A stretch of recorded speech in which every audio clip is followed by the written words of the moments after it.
A last-minute attempt to keep the nuclear deal with Iran on track. The meeting between the foreign ministers of the 3 European Union nations which signed it and their Iranian counterpart comes ahead of a decision in Washington on reapplying sanctions.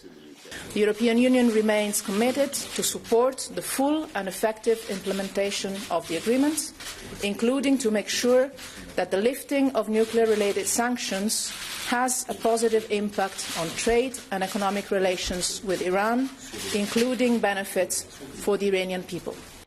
US President Donald Trump has repeatedly threatened to tear up the agreement, which he's called the worst deal ever. It was signed at a time of heightened tensions across the region.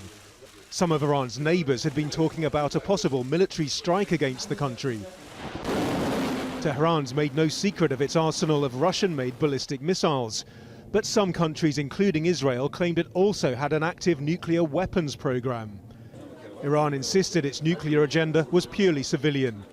But under the deal, it agreed to end research in return for the partial lifting of sanctions, allowing it to access global financial markets and, crucially, sell its oil.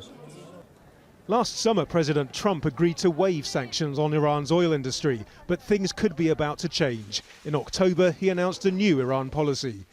Iran is not living up to the spirit of the deal. I am announcing a new strategy to address the full range of Iran's destructive actions. Trump's called for sanctions on Iran's Revolutionary Guard, and he also wants to extend time limits on the country's nuclear research and curtail its missile program.